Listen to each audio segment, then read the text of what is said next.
নির্বাচনের সময় তো জানা হলো, কিন্তু তারিখটি কবে সেটাই এখন বড় প্রশ্ন। দিন শেষে সংস্কার কতটা এগোবে সেগুলো যেমন প্রশ্ন, তেমনি বিচারের গতি পাচ্ছে কতটা সেটা নিয়েও আছে নানা আলোচনা। নির্বাচনের নানা বিষয় নিয়ে আজ আলোচনা করব ৬৮তম পর্বে। সঙ্গে আছি আমি নাজমুস সাকিব। আজ রাজনীতির মাঠে নির্বাচন নিয়ে কে কি বলেছে সেটাই শুরুতে দেখে আসতে চাই। আজকে রাজনীতির মাঠে কথা বলেছে বেশ কিছু নেতারা। তারা কিন্তু বলেছেন, যেমন বিএনপির তারেক রহমান, তিনি বলেছেন যে নির্বাচনী ব্যবস্থা গড়ে তুলতে না পারলে দেশে কোনো সমস্যারই সমাধান হবে না। এবং বিএনপির আরও একজন নেতা, অর্থাৎ চেয়ারপারসন উপদেষ্টা, তিনি বলেছেন যে মাহবুবউদ্দিন খোকন, যারা দ্রুত নির্বাচন চায় না তারা শহীদদের রক্তের সঙ্গে বেইমানি করছে। এবং জামায়াতের নায়েবে আমির ডক্টর সৈয়দ আবদুল্লাহ মোহাম্মদ তাহের কথা বলেছেন, প্রয়োজনীয় সংস্কার শেষে দ্রুত নিরপেক্ষ নির্বাচন আয়োজন করতে হবে, এবং সেই দাবিও তিনি জানিয়েছেন। এবং হিন্দু মহাজোটের যিনি সভাপতি অ্যাডভোকেট দীনবন্ধু রায়, তিনি কথা বলেছেন আজকে প্রেস ক্লাবে, জাতীয় সংসদ সহ সর্বক্ষেত্রে সংখ্যালঘু সম্প্রদায়ের জন্য আসন সংরক্ষণ না রাখলে ভোট বর্জন বলে তিনি অন্তর্বর্তী সরকারকে জানিয়েছেন। আজকে নানা বিষয়ে কথা হয়েছে, সেসব বিষয় নিয়ে আজ আমরা আলোচনা করব এবং আমাদের সঙ্গে একজন অতিথিও যুক্ত হবেন। আমাদের সঙ্গে যুক্ত আছেন বাংলাদেশ জামায়াতে ইসলামীর কেন্দ্রীয় মজলিসের শুরা সদস্য এবং ঢাকা মহানগর দক্ষিণের সহকারী সেক্রেটারি এবং প্রচার সম্পাদক দেলোয়ার হোসেন। যুক্ত হচ্ছি তার সঙ্গে ভোটের ট্রেনে। দেলোয়ার হোসেন, আপনাকে স্বাগতম। আমরা শুরুতেই আসলে জানতে চাই যে নির্বাচন ইস্যুতে আপনারা বলছেন যে গুরুত্বপূর্ণ যে সংস্কারগুলো, সেই সংস্কারগুলো করে নির্বাচন, কোন কোন সংস্কারগুলো গুরুত্বপূর্ণ বলে মনে হচ্ছে, বা কি সংস্কার চান আপনারা? দেশের জনপ্রিয় টেলিভিশন, এখন টেলিভিশনের জনপ্রিয় অনুষ্ঠান ভোটের ট্রেন পক্ষ থেকে আজকের এই অনুষ্ঠানে আমাকে আমন্ত্রণ জানানোয় আপনাদেরকে ধন্যবাদ। সেই সাথে আপনাদের মাধ্যমে দেশবাসীকে সালাম জানাচ্ছি, আন্তরিক সালাম জানাচ্ছি। আসসালামু আলাইকুম। জামাত ইসলামের পক্ষ থেকে সুস্পষ্টভাবেই 10 দফার একটা প্রস্তাবনা অলরেডি সাংবাদিক সম্মেলনের মাধ্যমে আমাদের আমিরে জামাত ডক্টর শফিকুর রহমান দেশবাসীকে জানিয়ে দিয়েছেন। মূলত আমরা এই 10টা দফাই হলো আমাদের এই মুহূর্তের জন্য রাষ্ট্রীয় সংস্কারের মূল প্রস্তাবনা। সেখানে আইন ও বিচার সংক্রান্ত আমাদের একটি প্রস্তাবনা আছে, সংসদ বিষয়ক সংস্কারের প্রস্তাবনা আছে, যেখানে নির্বাচন সংস্কারের প্রস্তাবনা আছে, যেখানে আইন শৃঙ্খলার বাহিনীর যে সংস্কার সেটার কথা বলা আছে, এরপরে জনপ্রশাসনের সংস্কারের কথা বলা আছে, দুর্নীতি সংক্রান্ত আমরা একটা সংস্কার প্রস্তাবনা দিয়েছি, সংবিধান সংস্কার সংক্রান্ত আমরা প্রস্তাবনা দিয়েছি, শিক্ষা সংস্কৃতি এবং আমাদের পররাষ্ট্র বিষয়ক সংস্কার এবং ধর্ম মন্ত্রণালয়ের সংস্কার। এভাবে আমরা 10টা মৌলিক সংস্কারের কথা আমরা মূলত রাষ্ট্রের কাছে তুলে ধরেছি এবং জনগণের সামনে আমরা তুলে ধরেছি। এবং এই যে সময়, অর্থাৎ এই যে ডিসেম্বর নাগাদ নির্বাচনের কথা বলেছে, আবার বেশি সংস্কারের ক্ষেত্রে জুন পর্যন্ত বলা হচ্ছে, এই সময়ের মধ্যে আসলে এই যে 10টি সংস্কার আপনার প্রস্তাবনা দিচ্ছেন, সেগুলো কি করা সম্ভব বলে মনে হচ্ছে? অবশ্যই রাষ্ট্র যদি আন্তরিক হয় এবং এই সংস্কারগুলো বাস্তবায়নে যদি কার্যকর পদক্ষেপ গ্রহণ করে, তাহলে তো অবশ্যই এই সংস্কারগুলো হয়তোবা নির্দিষ্ট সময়ের ভিতরেই করা সম্ভব। তবে আমরা এটি মনে করি যে দীর্ঘ 15 বছর ধরে যে ফেসিবাদী সরকার বাংলাদেশের ক্ষমতায় ছিল, তারা মূলত রাষ্ট্রের প্রত্যেকটা সেক্টরকেই তারা বলা যায় ধ্বংস করে দিয়েছে। এগুলোর আমূল সংস্কার ছাড়া আসলে সুষ্ঠু নির্বাচন কখনো সম্ভব নয়, একটা রাষ্ট্র সুন্দরভাবে পরিচালনা করা সম্ভব নয়। সুতরাং সুষ্ঠু নির্বাচনের স্বার্থেই জনগণ যেন স্বাধীনভাবে নিরপেক্ষভাবে তাদের ভোটাধিকার প্রয়োগ করতে পারে, এই জন্য অবশ্যই এই সংস্কারগুলো একটা পর্যায়ে নিয়ে এসেই তারপরে নির্বাচন দিলেই মূলত সেই নির্বাচনটা সুষ্ঠু হবে এবং দেশের জনগণ অবাধ নিরপেক্ষভাবে তাদের ভোটাধিকার প্রয়োগ করতে পারবে ইনশাআল্লাহ। এই জন্য আমরা আমাদের দলের পক্ষ থেকে খুব স্পষ্টভাবে জানিয়েছি যে মোটামুটি যে প্রস্তাবনাগুলো আমরা দিয়েছি, যে সংস্কারটা একদম মৌলিক সংস্কারগুলো, এইগুলো সংস্কার এনেই নির্বাচন দেওয়ার জন্য। এবং আপনাদের পক্ষ থেকে, অর্থাৎ আপনাদের দলের আমির, তিনি বলেছেন যে সংখ্যানুপাতিক হারে নির্বাচন, এবং সেই সংখ্যানুপাতিক কি আসলে চাওয়া হচ্ছে যে ছোট দলগুলো সেটা কি সমান হারে বা আসনগুলো কি একটু বেশি পাবেন বলে আপনারা মনে হচ্ছে, বা কেন আসলে চাচ্ছেন আসন কম পাওয়ার সংখ্যা থেকে? না না, অবশ্য এইটা কেন হবে আসলে এইখানে দেশের সকল যে রাজনৈতিক সংগঠনগুলো আছে যদি আসলে একটা জাতি ঐক্যের মধ্য দিয়ে দেশকে যদি পরিচালনা করা যায়, সবার অংশগ্রহণের মধ্য দিয়ে যদি দেশকে পরিচালনা করা যায়, তাহলে একদিকে যেভাবে দেশকে সুন্দরভাবে পরিচালনা করা যাবে, দেশের জনগণের যে প্রত্যাশা সেই প্রত্যাশা পূরণে যেভাবে ঐক্যবদ্ধ ভূমিকা পালন করা যাবে, পাশাপাশি বাইরে যেই হুমকিগুলো থাকে, নানা ধরনের সমস্যাগুলো থাকে, সেগুলো মোকাবেলা করাও কিন্তু সম্ভব। এই জন্য দেশের যেগুলো নিবন্ধিত দল বা যারা নিবন্ধিত হবেন, সকল দলের প্রতিনিধিত্বের ভিত্তিতে একটি সরকার গঠন করতে পারলে তো অবশ্যই সেটা দেশের জন্য কল্যাণকর হবে। আমরা আসলে দেখতে পাচ্ছি যে আপনারা যেমন বিএনপির সঙ্গে আসলে ঐক্য নিয়ে কাজ করছেন, কিন্তু বিএনপির সঙ্গে আপনাদের কি ইদানিং অর্থাৎ আপনাদের নেতারা বিএনপির বিরুদ্ধে কথা বলছে, বিএনপির আবার ইনডাইরেক্টলি হয়তো আপনাদের বিরুদ্ধে কথা বলছে, সেক্ষেত্রে কি নির্বাচন বা সংস্কার এইসব বিষয়ে কোনো দূরত্ব তৈরি হয়েছে কিনা, এই বিষয়টা আপনার সঙ্গে কথা বলবো। নিচ্ছি ছোট্ট একটা বিরতি, ভোটের ট্রেনে ফিরবো কিছুক্ষণ পর।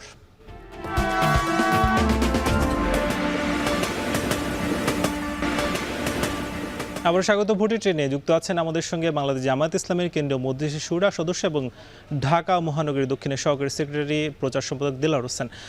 দেলার ভাই, আমরা আসলে নির্বাচন বিরতির আগে আসলে যেটা বলছিলাম যে নির্বাচন এবং সংস্কার ইস্যুতে বিএনপির সঙ্গে কি কোনো দূরত্ব তৈরি হয়েছে আপনাদের?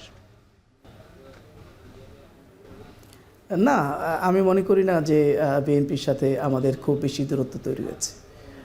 তারা একটা রাজনৈতিক দল, আমরা একটা রাজনৈতিক দল, সুতরাং দেশের স্বার্থেই যখন যেই দলের কোনো ত্রুটি বিচ্যুতি ধরা পড়ে, এটা সংশোধন করানো বা এটা জানিয়ে দেওয়ার হয়তো সবাই চেষ্টা করছেন, কিন্তু এর মধ্য দিয়ে আমি মনে করি না যে খুব বেশি দূরত্ব তৈরি। তবে আমি এটা মনে করি যে দেশের স্বার্থেই, মানে আর কোনো যে ফেসিবাদী শক্তি 15 বছর ধরে বাংলাদেশের মানুষের উপরে জগদ্দল পাথরের মতো করে চেপে বসেছিল, দেশের মানুষের উপর অত্যাচার নির্যাতন চালিয়েছে, মানুষের ভোটের অধিকার ক্ষুণ্ণ করেছিল, অসংখ্য মানুষকে তারা নির্বিচারে হত্যা করেছিল, আলেমদেরকে তারা ফাঁসির কাস্টে ঝুলিয়েছিল।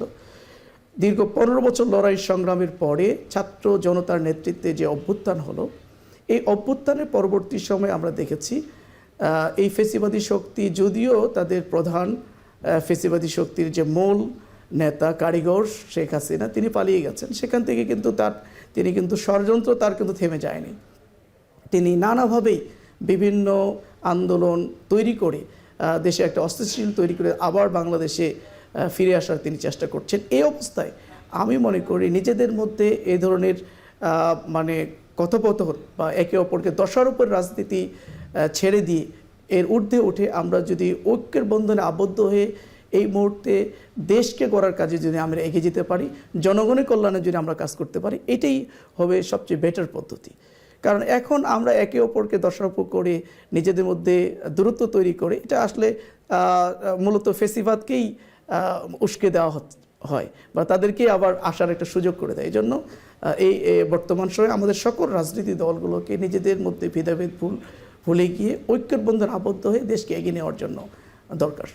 অর্থাৎ আপনাদের মধ্যে কোনো দূরত্ব নেই, তবে আপনারাই তো বলছেন যে আওয়ামী লীগের আমলে আপনাদের উপরে অনেক বেশি অবিচার হয়েছে, সেগুলোর আসলে বিচার আপনারা কতটা চান?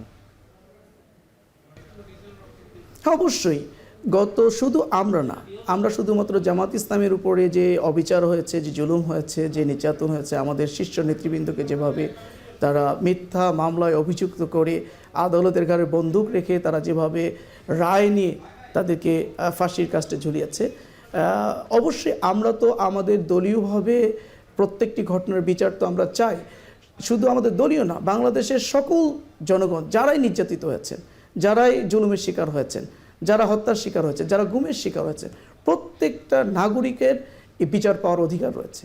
আমরা সকল নাগরিকের বিচার নিশ্চিত করার জন্য বর্তমান সরকারকে আমরা আহ্বান জানাই। অতএব এটা আমাদের জন্য দুর্ভাগ্য, আজকে অভ্যুত্থানের প্রায় 6 মাস অতিবাহিত হয়ে গেছে, এখন পর্যন্ত দৃশ্যমান কিন্তু কোনো বিচার আমরা দেখছি না। আওয়ামী লীগকে নিষিদ্ধ করার দাবি এসেছিল, সেটাও কিন্তু করা হয়নি।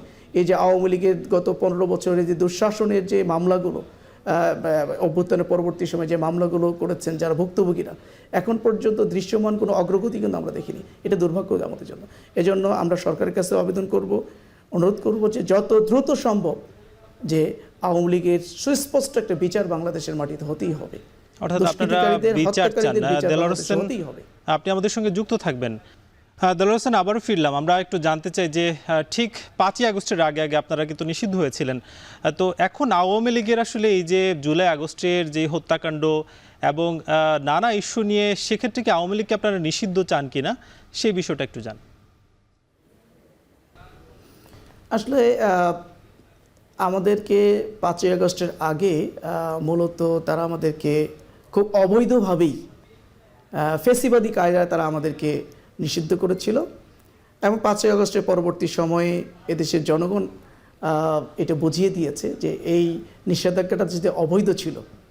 মূলত এই জামাতের নিষিদ্ধ এই জায়গা থেকে আন্দোলনটা কিন্তু আরও বেগবান হয়েছে এবং সেই আন্দোলনের মধ্য দিয়ে কিন্তু ফেসিবাদী সরকারের পতন হয়েছে। তো আমরা এই মুহূর্তে যেটা মনে করি যে দীর্ঘ ১৫ বছর ধরে যে ফেসিবাদী কায়দায় যে আওয়ামী লীগ রাষ্ট্র শাসন করেছিল, যেভাবে গণহত্যা চালিয়েছিল, বিশেষ করে জুলাই আগস্টে ছাত্র জনতার আন্দোলনের নির্বিচারে গুলি চালিয়ে যেভাবে গণহত্যা চালিয়েছিল, এই গণহত্যার দায়ে অবশ্যই আওয়ামী লীগ নিষিদ্ধ হওয়া উচিত।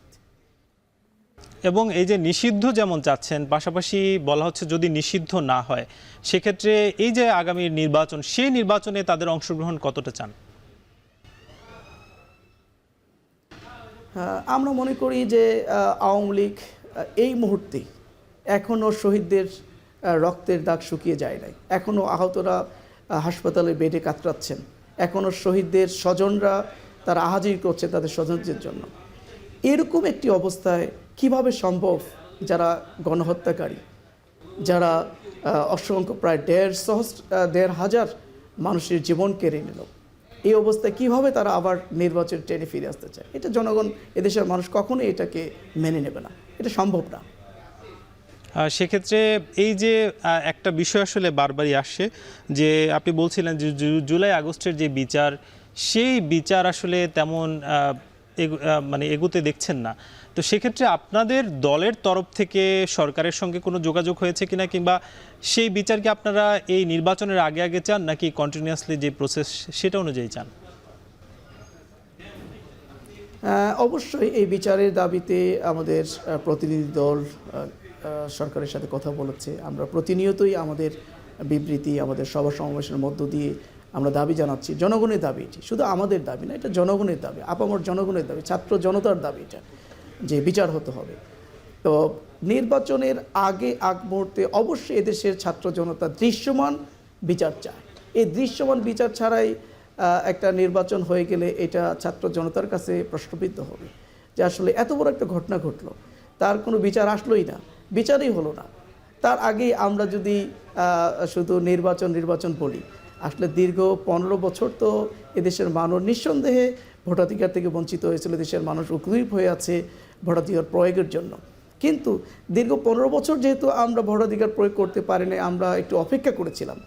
তো আর কিছুদিন অপেক্ষা করে আমরা যদি মানে এই যে গণহত্যার একটা বিচার, দৃশ্যমান একটা বিচার যদি দেশের জনগণ দেখে এবং যে সংস্কারগুলো ছাত্র জনতা এই মুহূর্তে চাচ্ছে, যে সংস্কারগুলো আনার পরে যদি একটা নির্বাচন হয়, এটাই জনগণের কাছে সবচেয়ে বেশি গ্রহণযোগ্য হবে বলে আমি মনে করি।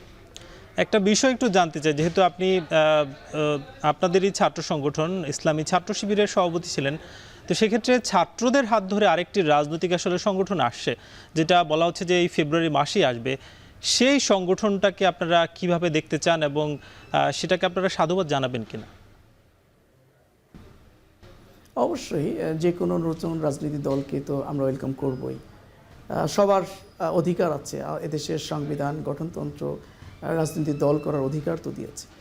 যেহেতু ছাত্রদের নেতৃত্বেই জুলাই আগস্টের একটা গণঅভ্যুত্থান হলো, নিঃসন্দেহে এটা তো তারা একটা দল করতেই পারে, এটা তাদের অধিকার আছে, আমরা ওয়েলকাম করি। দেলোয়ার হোসেন, আপনাকে অসংখ্য ধন্যবাদ। আপনি সবগুলো প্রশ্নেই খুব সুন্দরভাবে জানিয়েছেন। আমাদের সঙ্গে যুক্ত ছিলেন বাংলাদেশ জামায়াতে ইসলামীর কেন্দ্রীয় মজলিসের শুরা সদস্য দেলোয়ার হোসেন। ভোটে টেনে নিচ্ছে ছোট্ট একটা বিরতি, ফিরবো কিছুক্ষণ পর।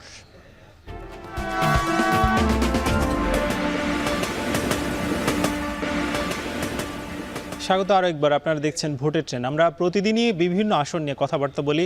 আজকে আমরা কথা বলবো পাবনা 1 আসন নিয়ে, অর্থাৎ এই যে পাবনা 1 আসনটি, সেটা কিন্তু সংসদীয় আসন 68 এবং সাঁথিয়া উপজেলা, অর্থাৎ পাবনা 1-এর সাঁথিয়া উপজেলা এবং বেড়া উপজেলার কিছু ইউনিয়ন, সেটা নিয়ে কিন্তু সংসদীয় আসন 68 গঠিত এবং এখানে মোট জনসংখ্যা রয়েছে 4,11,731 জন, যার মধ্যে ভোটার 2023 সাল অনুযায়ী 3,77,667 জন এবং এখানে পুরুষ ভোটার রয়েছেন 1,92,128 জন এবং নারী ভোটার প্রায় কাছাকাছি 1,85,539 জন।